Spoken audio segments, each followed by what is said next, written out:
Good morning আমার প্রিয় ফ্যামিলিরা, তোমরা সবাই কেমন আছো? আশা করি ভালো আছো, আমিও ভালো আছি। আর চলে এসেছি নতুন একটা ভিডিও নিয়ে।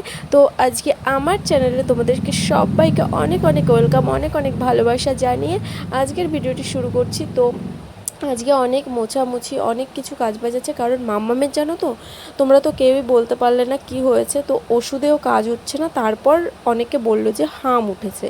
তারপর তো একজন এখানে ওষুধ দেয়, তেঁতুল পড়া, তারপরে কিছু গাছের ছাল বেটে নখে লাগাতে হয়, তো সেটা করেছি। আর করার পর না স্নান করতে হবে, আমাদের দুজনকেই দিনে দুবার স্নান করতে হবে আর ওটা লাগাতে হবে। তারপর গিয়ে 3 দিনের দিন আবার কিছু নিয়ম আছে, সেটা পালন করতে হবে। 3 দিন কিন্তু নিরামিষ খেতে হবে, তার সঙ্গে পুঁটি মাছ, নারকোল, বেগুন এগুলো খাওয়া বারণ আছে, তো এগুলো খাওয়া চলবে না। আর আগের দিন কিন্তু আমি নিরামিষ বলতে আলু সিদ্ধ ভাত সারাদিন খেয়েছি, কারণ হাম উঠলে কিন্তু এগুলো মেনে চলতে হয়, যতটা মানে পরিষ্কার পরিচ্ছন্ন রাখা যায় এই সব জিনিসগুলো হলে, তো সেটাই চেষ্টা করছি। তো মামামকে কিন্তু দুধ গঙ্গা জল দিয়ে স্নান করিয়ে দিয়েছি। আর এই যে এগুলো দেখতে পাচ্ছ, মা একটা কাণ্ড করে ফেলেছে, সেটা হচ্ছে দুধ ফ্রিজে ফেলে দিয়েছিল আগের দিন, মানে ইচ্ছা করে না, এমনিই পড়ে গেছিলো। তো সেটাই বিচ্ছিরি একটা গন্ধ বেরোচ্ছে, তো সেই জন্য আজকে আমি একদম পরিষ্কার করছি। অনেক কাজ বাকি আছে, কারণ পরিষ্কার করে তো এমনি রোজকার কাজ এগুলো করতে হয়, কিন্তু একটু বেশি কাজ পড়ে গেল। তো দেখতে থাকো আজকের ব্লগটি, আশা করি ভালো লাগবে। আর তোমাদের সবাই সুস্থতা কামনা করে আজকের এই ব্লগটি শুরু করছি, তো তোমরা দেখতে থাকো।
যেহেতু আজকে দুবার স্নান করতে হবে, আর একবার তো হয়ে গেছে।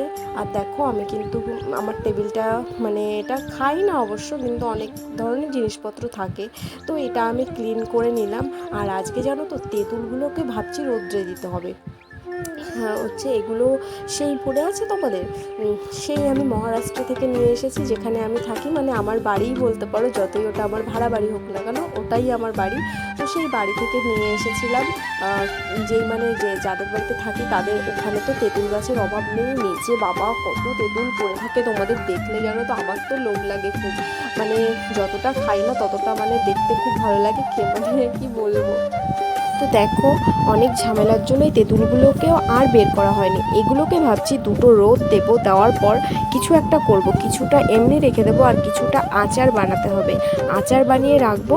আর একটা কৌটা কিনতে হবে যেটার মধ্যে রাখবো, কারণ সেই যে প্লাস্টিকে এনেছিলাম না, সেই প্লাস্টিকেই আছে। আর তোমাদের কার কার এই তেঁতুলগুলো দেখে লোভ লাগছে অবশ্যই কিন্তু বলবে, আর খেতে আসে। তো বন্ধুরা দেখো, ফাইনালি আমার ঘরের সমস্ত কাজ হয়ে গেছে, আর এই যে টেবিল সব পরিষ্কার করা হয়ে গেছে। আর তেঁতুলগুলোকে একটু রোদ্রে দিতে হবে, সে বলেছিলাম, তো এখনও বের করা হয়নি। তো চলো বন্ধুরা, তেঁতুলগুলোকে বের করে একটু তুলোয় রাখি। তো দেখো আমি একটা তেঁতুল, মানে এই তেঁতুলটা না আটিয়ালা, মানে এইটা দিয়ে ভাবছি আচার করব। এগুলো আর ছাড়ানোর টাইম পাইনি বাড়িতে, কোথায় অনেকটা মানে টিকিটের, মানে আমরা যেহেতু এখানে আসবো তার জন্য সময় হয়ে যাচ্ছিলো, আর প্রচণ্ড সময় সাপেক্ষ ব্যাপার, তাই আর হয়ে ওঠেনি। তো আর ওগুলো হচ্ছে আটি, এই যে এগুলো দেখতে পাচ্ছ, এগুলো হচ্ছে আটি ছাড়া। তো এগুলো আমি রেখে দেবো। তো দেখো বন্ধুরা কার কার জিভে জল আসছে বলো তো। আমি তো ভাবছি আজকে একটু মাখাই খেয়ে নেবো, অনেক দিন খাই না।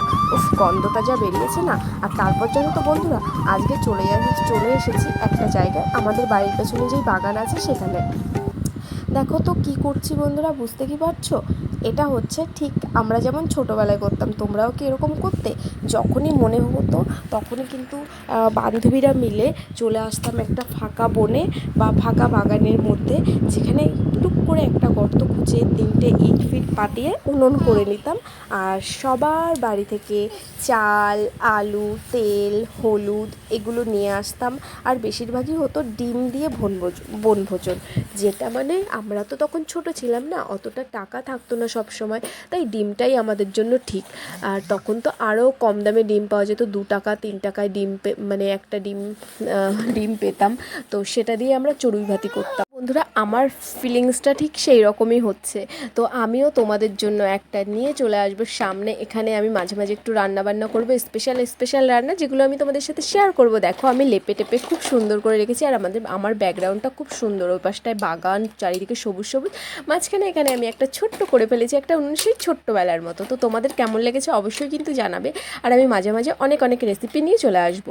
তো বন্ধুরা দেখো বলতে বলতে তো মানে সন্ধ্যা হয়ে গেছে। আর এগুলো কি পাতা বুঝতে পারছো? এগুলো হচ্ছে গুনুরি পাতা, যেটা হচ্ছে আমরা শাক আমাদের বাড়িতে মাঝে মধ্যে মা রান্না করে দেয়, খুব ভালো লাগে। আমাদের বাড়িতেই 2টো গাছ আছে, তো সেটা মানে ছাড়াচ্ছি। তো মা কালকে সকালবেলায় চলে যাবে আবার, যেহেতু মামামকে দেখতে এসেছিলো। তো বন্ধুরা ভিডিওটি আর বড় করব না, আজকের ভিডিওটি মানে কোথাও যদি একটু ভালো লেগে থাকে অবশ্যই কিন্তু একটা লাইক কমেন্ট করে জানাবে।